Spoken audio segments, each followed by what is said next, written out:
Vainqueur de son 23e titre en Grand Chelem, Novak Djokovic entre encore un peu plus dans la légende du tennis. Malgré tout, le Serbe semble encore loin de ses rivaux historiques dans le cœur des supporters, ce que n'a pas manqué de souligner Henri Lecomte à la radio.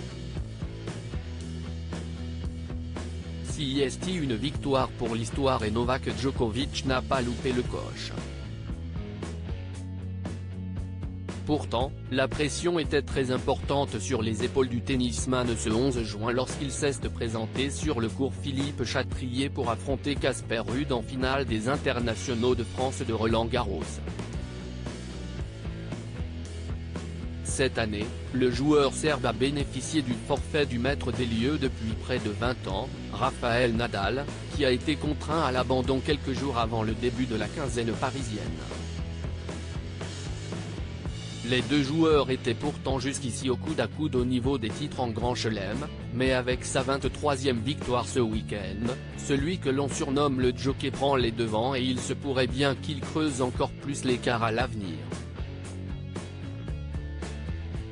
Malgré ses incroyables accomplissements, il y a encore un domaine dans lequel Novak Djokovic reste assez loin de Rafael Nadal, et même de Roger Federer.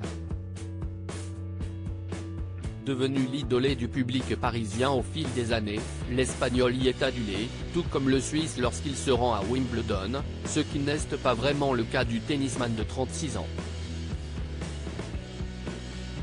Lors de sa demi-finale face à la nouvelle sensation du tennis mondial, Carlos Alcaraz, le public semblait d'ailleurs plus encourager le jeune joueur, qui n'a malheureusement rien pu faire à cause de problèmes physiques pendant la rencontre.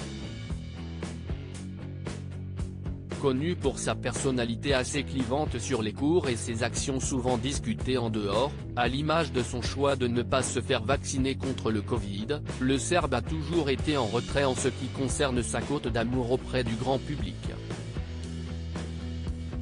Novak Djokovic, le mal-aimé du tennis mondial ?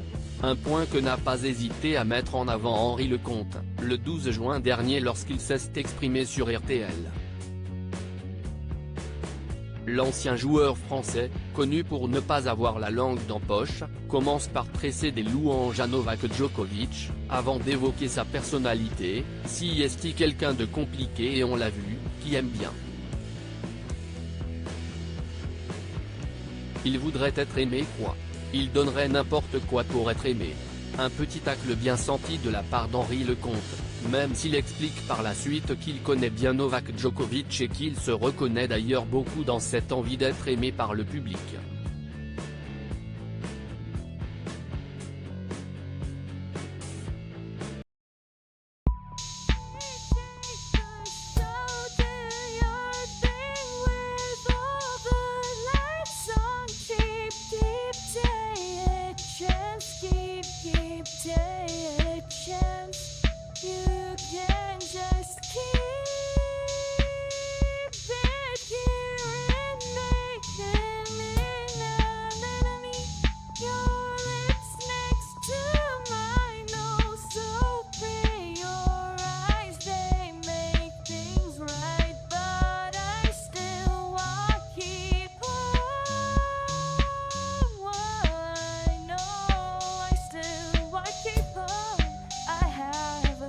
Keep it up, I have a